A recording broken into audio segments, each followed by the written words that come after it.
Hello, students. Welcome to the class of Food Biotechnology. Herein, we'll be studying about the food processing and biotechnological approaches. That is, how biotechnological approaches are used for food processing.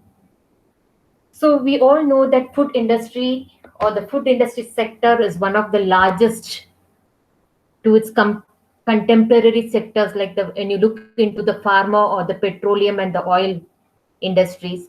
The food industry also plays a very equal role because each and every one are dependent on food. And from the biotechnological point of view is to improve the food quality and quantity. We shall see how.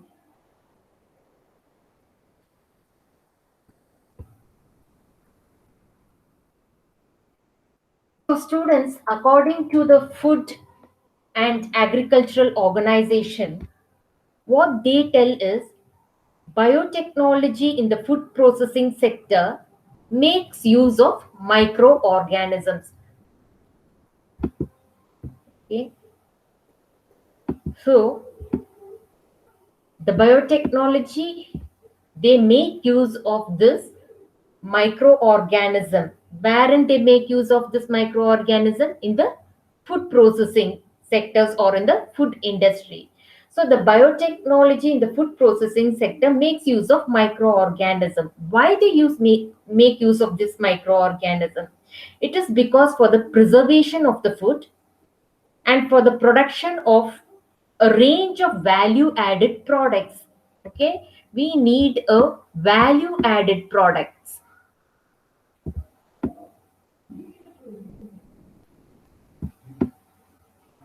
So value added products means a product will be having a value. Okay, you add something else to it to make it more valuable. That is called as value added products. So we are more interested in using microorganism for preservation of the food to enhance the value added products such as the enzymes, the flavor compounds, vitamins, microbial cultures, and food ingredients. So biotechnological application in food processing sector. Okay, therefore, where we target. Okay, so as a biotechnology, we have this big word called as food industry. So as a biotechnologist, how you relate to food? I relate to the food by the microorganism particularly, because I can select the microorganism and I can manipulate the microorganism. Okay, I can select the best variety of microorganism. Apart from that, I can manipulate the microorganism. That is what is our BT is, right? Genetic engineering, microbial technology. What we are doing, we are bringing about the manipulation for the betterment. So our target is the selection and manipulation of the microorganism. Why are we doing this? What is your objective of manipulating and selecting this microorganism? So my objective is to improve the process control, to produce a better quality food product, to look into the safety of the food, to see into the consistency and yield of my food product, and to increase the process efficiency. So if there is a process already running, okay, as a biotechnologist, what we will try to do is we try to think that how can I improve the process efficiently so that I can get more economic value to it. So this is what a biotechnologist, not only this, there are many more, okay, but restricted to your subject, it is a small portion. I'm telling this. So this all becomes an important point as a biotechnology when we look into the food industry. We are particularly concerned with the selection of the microorganism, manipulating the microorganisms. You take the gene of interest of one organism and put it into another organism and see to that you get an valuable product from it, or you isolate an enzyme from the microorganism and produce a value added compound. And also you have studied about microbial technology. The unit 1 of your microbial technology speaks about how microorganisms are used in different industries. Okay, and there you also speak about the food industry, the cheese making, the flavors, the additives, how they are being prepared or processed or manufactured from microorganisms. So that entire unit 1 you can relate to this topic. So these methods generally focus, which methods? The methods what I am telling now. Okay, these methods generally focus on the improving the quality of the microorganisms and yield of the metabolites. If I have a microorganism, for example, I'm telling, and it is producing the particular flavor. Okay, maybe a vanilla flavor or strawberry flavor or whatever chocolate flavor, it is producing that flavor. Now, given this topic, a microorganism is producing a flavor and I can relate that flavor to some good taste or better taste. So as a biotechnologist, what you will try to do is you can manipulate this microorganism not to decrease its flavor but enhance the flavor. You can manipulate that organism so that it can produce a flavor or enhance the flavor or produce a different type of flavor. So we are improving the quality of microorganism and the yield of the metabolites. Here, what is your metabolite? This is your metabolites. So today you can see that hybridization technology is also used for the improvement of the yeast. Particularly the yeast are used in the baking and brewing and beverage industries. Okay, so the Saccharomyces cerevisiae, this yeast, this strain is very important from the food biotechnology point of view. For example, it has been researched for the improvement of fermentation, for the processing of the food, for biopreservation ability, and the capacities to increase the wholesomeness and sensory quality of wine. This one single organism. Okay, so this yeast or your Saccharomyces cerevisiae strains have so many applications. You can see, right? It is used in the, as I tell, it is, you can use it in fermentation industries. You can use it as a biopreservation. It is giving the wholesomeness. What do you mean by the wholesomeness? Means that whenever you have your food, you feel that fulfillment, happiness, right? And that is the sensory quality. It is as improved the sensory quality of wine. So these are the way a biotechnologist, one of the way the biotechnologists look into the food industry. How I can manipulate or how I can select a microorganism and bring about a better change in those organisms, provide a better enzymes, and utilize these outputs or these metabolites into my food products so that it will be economically valuable. And also not only economical valuable, it can add to the nutrition and health and well-being of an individual.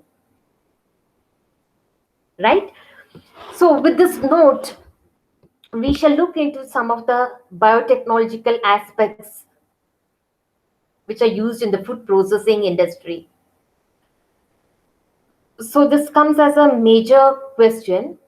Biotechnology makes use of microbial inoculants to enhance the property such as taste, aroma, shelf life, texture, nutritional value of food. Okay. See, they take a simple example, the texture.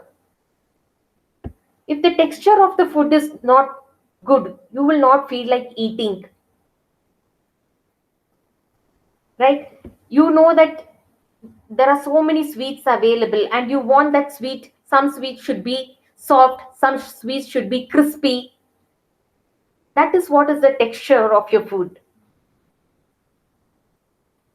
So we are using these microbial inoculants to enhance these all the properties which are related to the food.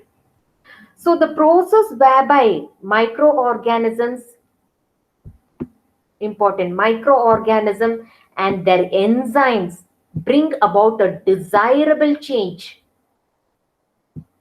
in the food material is known as fermentation. So fermentation is not a new word. You have heard it in most of your subjects, even in zoology or microbiology or whatever we have read about the fermentation. And it is not a new technology. It is followed from years. So we are making use of this technology, like for example, fermentation industry only you take, or not industry, just fermentation. Fermentation, what we used to do it long time back at home only. All this we used to prepare the curd or different type of food materials. Okay, you take a South Indian foods only, your idli, dosa, appam. All this are what fermented products. So these are now eaten by the people, and we know that these do not contain any undesirable side effects. Okay, these are healthy food which even your doctors can prescribe. Eat this. So what we can do as a microbiologist, we know that in fermentation we use microorganisms. So that food is having some nutritional value. So I can enhance, I can manipulate this microorganism to see that whether it can give a better quality food, which is already it is producing. If it is producing one type of vitamin, can I produce another type of vitamin also into it without fortification? Okay, fortification means you are adding to it. Instead of me adding, can the microorganism itself produce one or two enzyme? So this is what is from the biotechnological point of view, we can improve the food. So fermentation is one of the important industry. So it is widely applied in the production of microbial cultures. Okay, like say we have the brewing industry. We have different types of brewers which are present, which all uses microorganism, and there are different raw materials which are used to make your whiskey or beer, any other product, okay, which uses the microbial culture. So we can use the enzymes. So this fermentation processing is used or it is applied in microbial culture, enzyme production, flavors, fragrance, food additives, and a range of other value added products. So keeping this in our mind, let us look into some of the enzymes, some of the microorganisms which are used in the food industry. Here I have provided some of the list. You can see these are the microbial enzymes used in the processing and even in the, that is in the food processing and in the, even in the dairy industry. And the other side you see the application. I'm not going to go into this. Instead of that, I shall take an example and explain what are these all. So just in few seconds have a glimpse of this chart before I can move into the next one.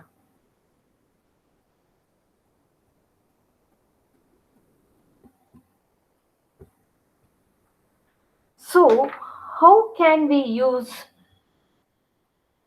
the microorganism or genetically modified organism in the bakery product? So we have taken the example of wheat and rye. This wheat and rye flour have limited amount of fermented sugars. So the concentration of this sugar is insufficient to maintain the yeast fermentation to get a proper loaf volume. Only when there is a proper sugar concentration present in the wheat and rye, this yeast which are present can use that sugar and can make their food product. In turn, that what they are doing, they're increasing the loaf volume, the puffinesses of your atta. Okay, so that becomes very important. But unfortunately, the wheat and the rye do not have sufficient amount of sugar. That is why the loaf volume is not increasing. Therefore, genetic engineering has been applied to improve the uptake and use of sugars from baker's yeast. The genetically modified yeast produces carbon dioxide, because carbon dioxide is very important. Only then that low volume will increase, that softness is okay, like that sponginess what you when you eat the cake, right? How soft they are, okay, that carbon dioxide. So it can produce more carbon dioxide more rapidly, thus reducing the time. And then it can produce even the glucan protein required for the elasticity of the dough. Okay, so this is one of the best examples in the bakery product wherein the has been genetically modified, okay, to use the sugar molecules or the sugar compounds. So what is our aim here? Here, the genetic engineering has been applied to improve the uptake and use of the sugars by the baker's yeast. We have modified the yeast so that you consume the whatever the sugar is present there in the wheat and rye. Not only it can consume, but it can increase the concentration of carbon dioxide and even a protein called as glucan. This protein is very important because it gives the elasticity of the dough. Okay, when you are making your chapati, puri and all, you can, when you just pull it, you feel that elasticity. If it is not elasticity, you know that what will be your end product, how it will be when you eat. So apart from this, it is also used in the brewing industry. See, one of the very important industry is the brewing industry, okay, wherein the microorganisms are used in an enormous amount. Normally, the beer, okay, I have mentioned, okay, so the normally the beer contains what? Carbohydrates. To make this beer more light, the carbohydrates need to be fermented. Okay, so we require fermentation if you want to prepare the beer. So already the beer we have must have been produced, the raw material may be anything. Okay, so we have produced a particular beer and it is having a carbohydrate and it should be light. So this is a problem in the beer industry. Okay, the carbohydrate what is there in this beer is the dextrin. Okay, and it needs to be fermented. For this purpose, an organism called as Saccharomyces drasticus. Okay, one second, students. Okay, see, we have an organism, Saccharomyces drasticus. It is used to convert the dextrin to alcohol. That is, what is your dextrin? It is a carbohydrate. What did we tell? It is not getting converted properly. It is not making your beer light. Now what has happened? You have used this Saccharomyces drasticus and it is able to convert your dextrin into alcohol. That is carbohydrate. It makes the beer light.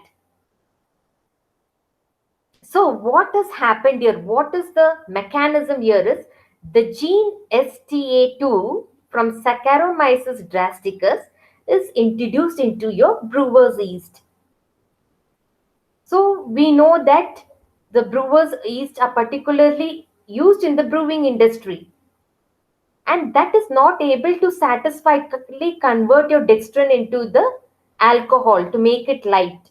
So what the scientists have done is they have taken this particular gene STA2 from the Saccharomyces drasticus and they have introduced into the brewer's yeast, which is able to produce the glucoamylase. This is an enzyme, right? So that is able to do its duty to convert the substrate into the product.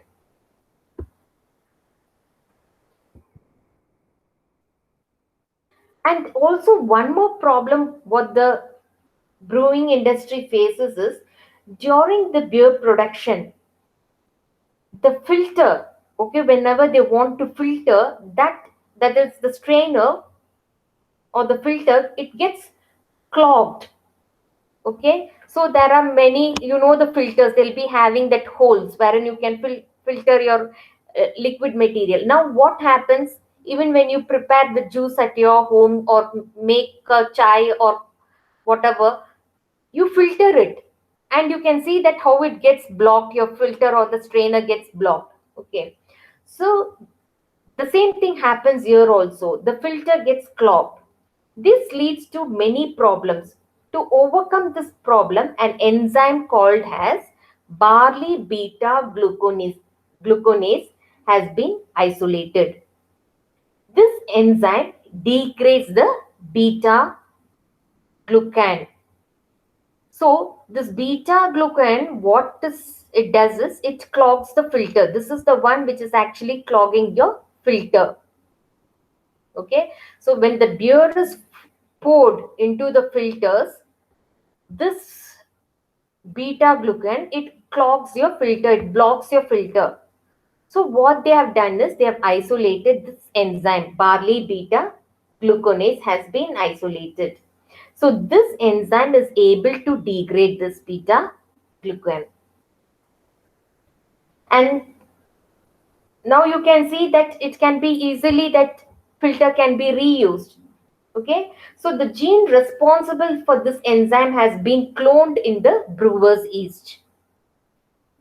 So what they have done is, now this enzyme, the gene responsible for the production of this barley beta gluconase has been cloned into the brewer's yeast, so that what happens is there is no clogging at all when you're pouring the beer into the filter, because already you have a modified yeast which can degrade this beta glucan.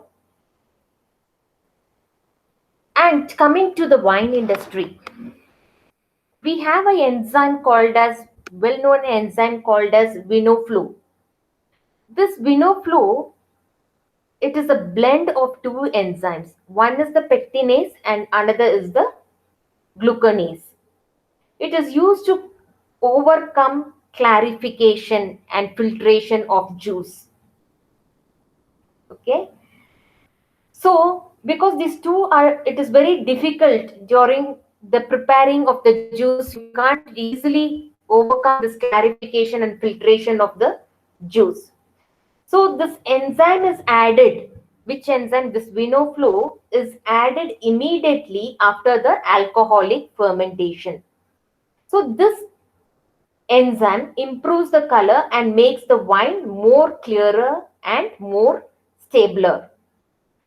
So what we entirely mean to tell here is this enzyme vinoflow, it is a blend of two enzymes, pectinase and gluconase. Now in the wine industry, whatever type of wine you are preparing, you prepare it from your fruits or whatever it is. Now what happens? Take a simple example at your home only. When you're preparing a fresh fruit juice, okay, whether it is apple juice or okay, take even orange juice, okay, is the juice clear? No, there will be suspension, okay, that is known as this clarification. We can see some floating particles in it, okay, it is not a clear liquid. So that is known to overcome this clarification. Okay, you have prepared the juice at home, and if you see this condition, you will drink it because you know that it is not contaminated. But if you go to some market and buy the juice which is having this full of suspension, you don't feel like buying because you'll be wondering, is this suspension of the fruit juice or is it contaminated or is this a mycelia growth? You'll think and you'll not buy it. And it will be a loss for the industry. So the industry doesn't want this clarification, that suspensions.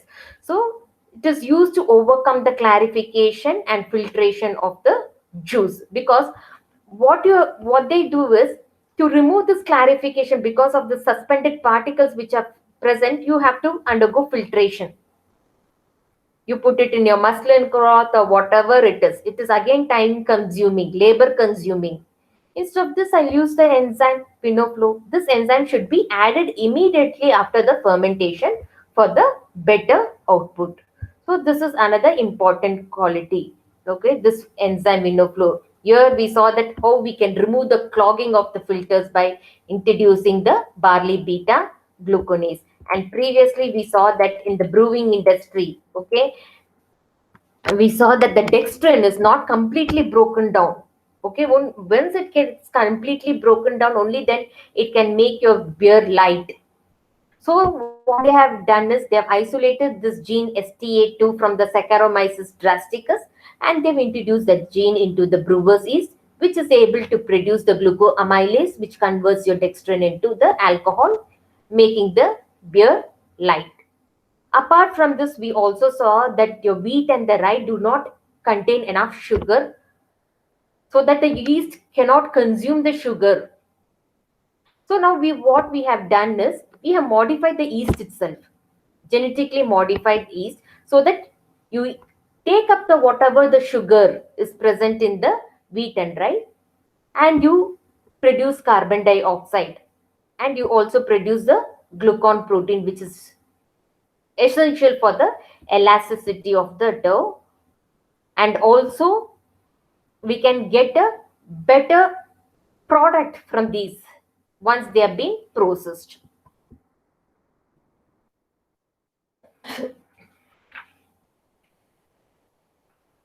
So coming to the fruit juices.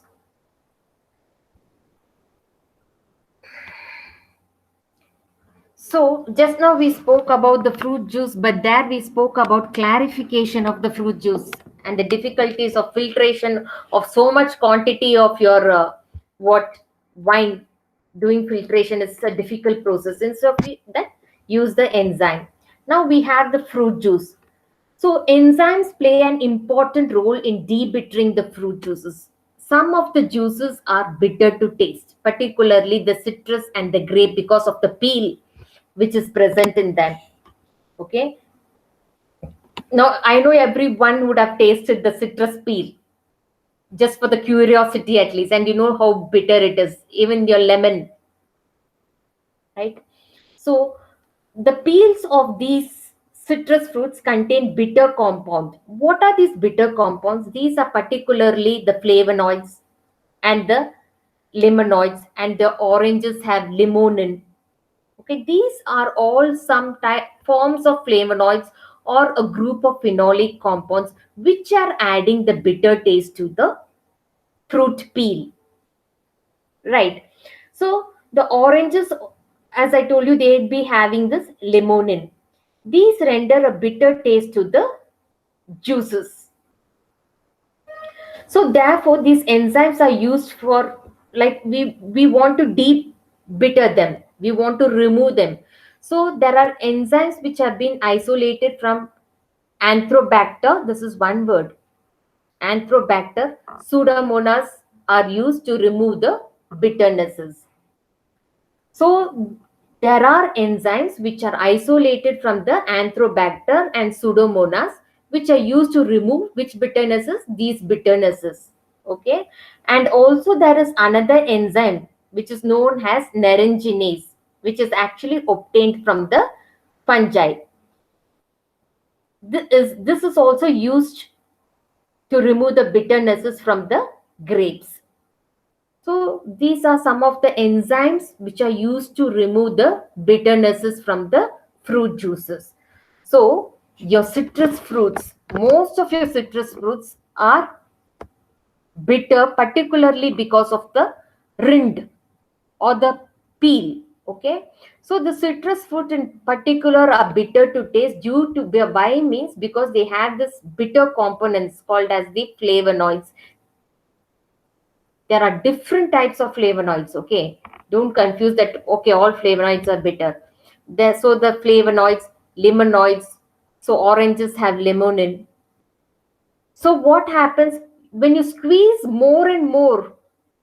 Just a simple example at your home only you can do it. As you're squeezing more and more, what is happening? It is turning into bitter. The same thing, even when you put it into a mixer, you crush that juice, your orange juices, it will turn bitter, right?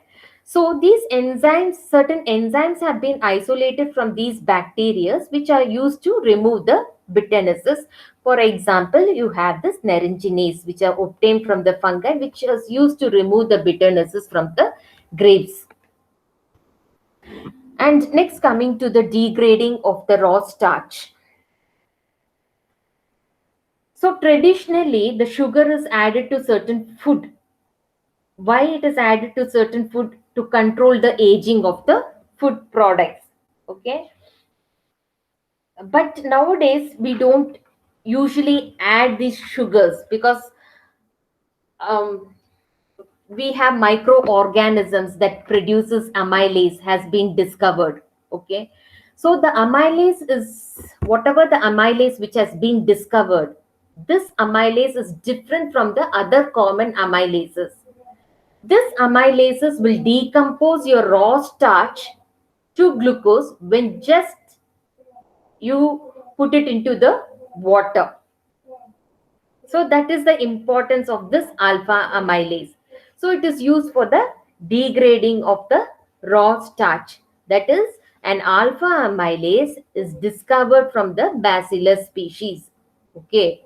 So this alpha amylase, it has a unique property. It decomposes the raw starch to glucose when just it is mixed with the water. You mix your starch with water and put this alpha amylase, that is sufficient to decompose your starch. Because in the laboratory also you have used starch, right? And you when you're preparing starch, what you do, you weigh the starch and you put it into a warm water and you keep stirring it. How difficult it is, right? So that problem can be solved like by alpha amylase isolated from the Bacillus species. So coming to the dairy industries, particularly very important enzymes in the dairy industries. Okay, why it is so important? Why the enzymes in the dairy industries are so important is they maintain the normal intestinal flora. You must have all heard about now probiotics. Okay, so what are these probiotics? They are not mostly, they are from the milk and the products of the milk. Okay, these are the microorganisms or the flora of which are present in the milk. So they maintain the normal intestinal flora, improve the lactose intolerance, That is, you know that some of the people cannot tolerate lactose, which is present in the milk. So it improves the lactose intolerance, it lowers the cholesterol, it boosts your immune response, and there are some studies that lower the chances of cancer. So one such example is your beta galactosidase, an enzyme which is produced by the Cluveromyces lactis. So this particular enzyme is a dairy related enzyme. Okay. So this beta glucosidase is produced from this Cluveromyces lactis and also from the Aspergillus niger. So what is their function? Let us see that.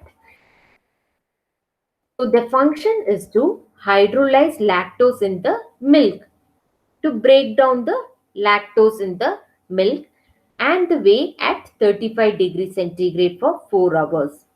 They increase the sweetness. They prevent the crystallization of the sugar, increases the fermentation rate. It is used as a feed, animal feed additive. It increases the feed intake. So these are some of the one of qualities, okay, which are the essential qualities of beta galactosidase, which is produced by these microorganisms. And you can see that these some of the important properties or qualities they have. Our next enzyme in the dairy industry is the protease. So the proteases from different microorganisms are used for the development of the flavor in the cheese. So traditionally rennet, okay, this rennet is obtained from the calf. It is a mixture of chymosin and the pepsin. So traditionally this rennet is used for curdling of the milk. And where did you get this rennet? We got it from the calf. So as there is shortage of calf rennet, an alternate protease are being obtained through recombinant DNA technology, wherein the gene for rennet is transferred into the yeast. So one important enzyme is the protease from the Aspergillus usami, which is used for the flavor production in the cheese. Another one what we are speaking is the calf rennet. So this is a mixture of the chymosin and the pepsin. It is used for the curdling of the milk. Now we are not using this rennet from the calf. We can't butcher the calf or kill the calf for getting this chymosin and pepsin. No, it is not allowed. It should not be allowed. So it is used for curdling of the milk. So now this is being replaced by your recombinant technology. Okay, look at this word recombinant technology. You heard somewhere. Okay, we told that when we bring about a change in the microorganism, we use the terminology recombinant technology. But usually we interchange and use it. Okay. So anyway, coming back to our topic, the milk is replaced by the recombinant technology, wherein the gene for the rennet, which is the gene that is responsible for the production of the rennet, that is being transferred into yeast. And this yeast is a microorganism which has been now modified. It has become a recombinant yeast that can be used for the curdling of the milk. So and also protease can be obtained from different microorganisms like Mucormaceae, there is no comma here, and Mucorpucillus show same specificity. How your calf rennet is, same specificity, even these show. Okay. And next coming is the lipases enzymes. So the lipases in combination with protease are used in the preparation of enzyme modified cheese. So we are using lipases along with proteases and they're used in the preparation of what?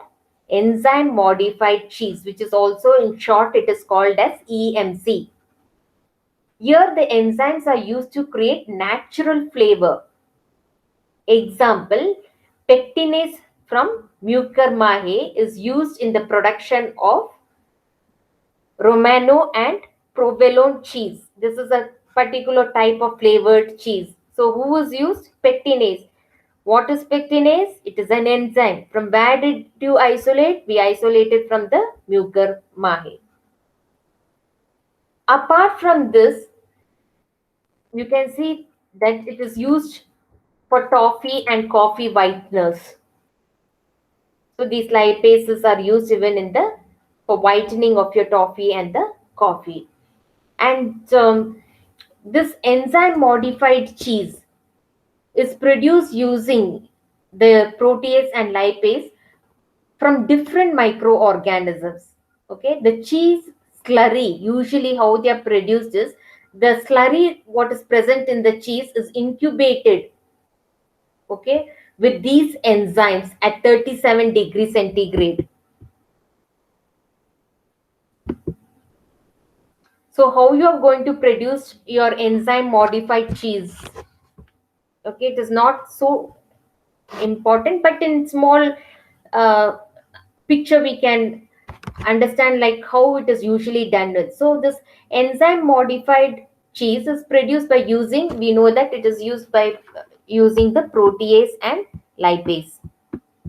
These two are enzymes from different microorganisms. We are given the example there. So the cheese slurry, whatever will be there, the cheese slurry is, okay, I'll write it here. The cheese slurry is incubated with these enzymes. Okay, we have incubated a protease and lipase to the cheese slurry at 37 degrees centigrade. Fine. How long you have to incubate? From 2 days to 2 weeks. Okay, at least for so many days you have to incubate. And then the enzymes are inactivated. After this 2 weeks, you inactivate these enzymes. And you can get different types of cheddar cheese and different varieties of cheese by such type of enzymes. So this enzymed modified cheese are used as a cheese substitute in snacks and even in the pizza and other extra other variety of uh, whatever the materials which we eat. Materials, not the substances what we eat.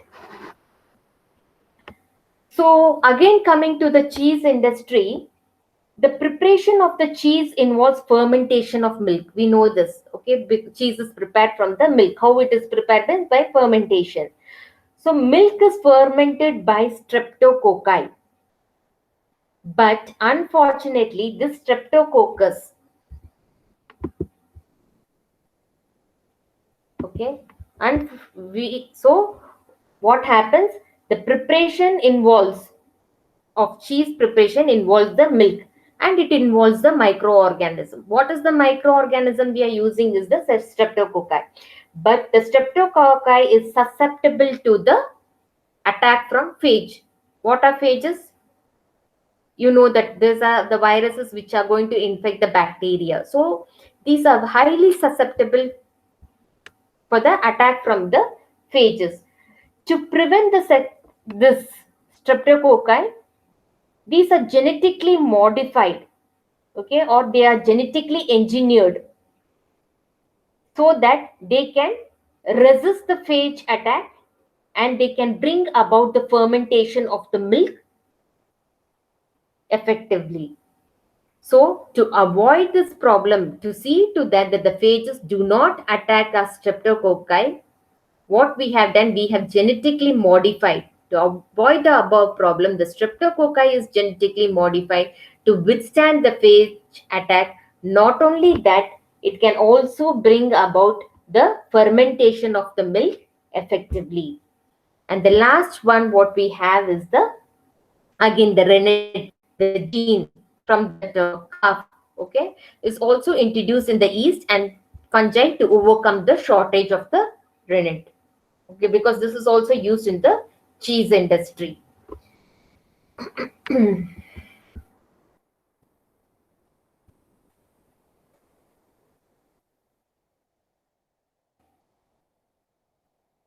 So from here, a quick recap, the others we studied. So you know that fruit juices, we enzymes from the from the bacteria have been isolated to remove the bitternesses in the fruit.